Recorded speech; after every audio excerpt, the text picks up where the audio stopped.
Let's watch some clips of a Marianne Williamson interview where she speaks about her vision and what the Democratic Party should look like, because I think it speaks volumes as to the direction the Democratic Party needs to go, right? Leaning fully into this sort of economic populism and re-becoming the party of the worker truly. It would create a compelling vision, so compelling that it would be an alternative chosen by the American people in 2024. What would that mean?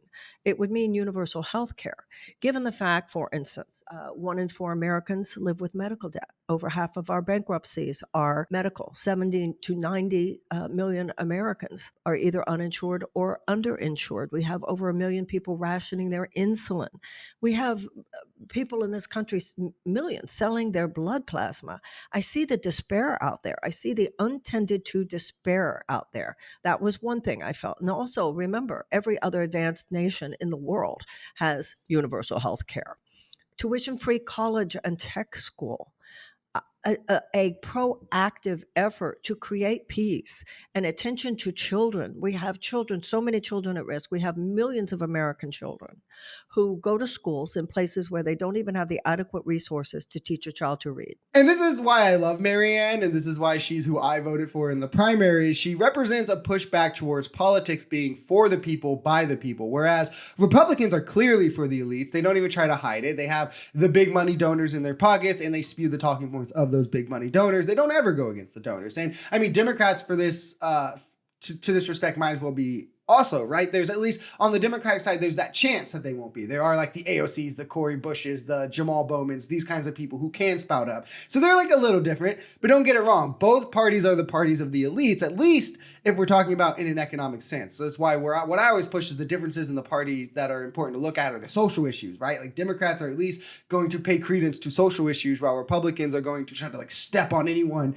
who's being oppressed by these kinds of social issues. So I think the first party that gets back to fully embracing the will of the people will have a chance to actually rejuvenate the soul of the country, especially in like a political motivation sense, right? Why are we allowing medical debt to cripple otherwise productive members of society? Why in the wealthiest country of the world do we have millions who are uninsured or underinsured, right? Why is this even a possibility in the wealthiest country in the world when Congress can spend $25 making muffins, when we can send billions of dollars to other countries that don't need it? We have the resources to guarantee our people health care. Why are we allowing people to work jobs that don't provide the bare minimum needed to live, part-time or full-time? Why should people have to get multiple jobs? Why should they have to work more hours than they want to? Why is education only available to those who can afford it? I mean, these are the kinds of things that actually speak to the hearts of Americans, that actually could make Americans' everyday lives better. It's not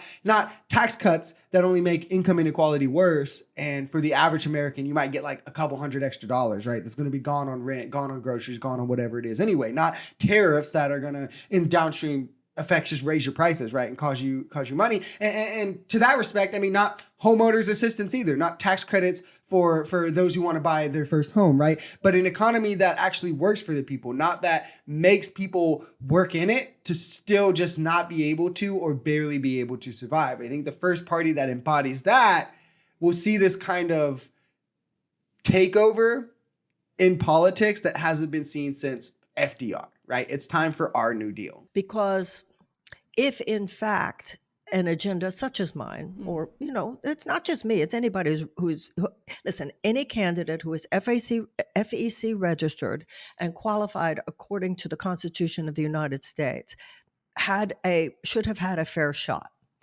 Do I believe that the group we're talking about would have lost their power if they had really opened this thing up?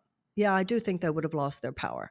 And I think some of them in their deepest heart would have preferred Trump win than give up that power. This is something I would talk about on my channel a lot. And as election season winds down now, I want to bring back to the forefront, as you know, we're not like battling on party lines. I think it's easy to get lost in, you know, our party versus their party, the good guys versus the bad guys. But at the end of the day, the real battle is elites versus workers. It's rich versus poor, wealthy versus not wealthy, right? Whatever way you want to break it up. I think classism is the issue that is the most on the forefront in America, and that should be addressed. I think a lot of other systemic issues are symptoms of that issue, and no matter how much you get away with those, if the classism still exists, these issues will always just come back in different ways. The elites will always prefer to protect their own rather than to help the others. Many in government, and yes, I'm talking about those on the Democratic side as well.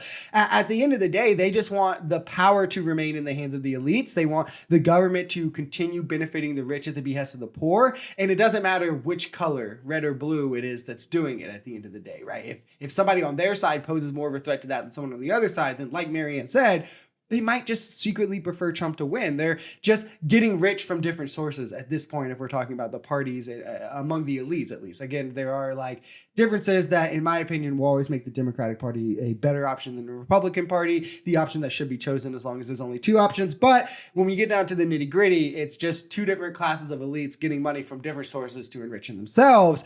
Where I disagree with the right in this, when we talk about this, is in the idea that Trump is somehow not an elite, when he definitely is and has been his entire life. But these people being at the top of the power chain in the government is the largest battle we have to face. And yes, Trump embodies that probably more so than anyone else, because he's the first like true elite that then came into politics. A lot of people get this mindset through politics, but this is someone who benefited from the elites in politics and is now stepping in himself. And he's actually extra dangerous because he can appeal to like this kind of wider base of people who are like brainwashed into thinking he's not an elite. So then he has all of them voting against their own best interests, right? But I think that the way to pull away from this is organizing on the ground, informing ourselves, informing others as to what this sort of class warfare is and how it looks, and you know, electing the AOCs, the Mariannes, these type of politicians who truly want to break the dichotomy we see and have the government fulfill its potential for the people,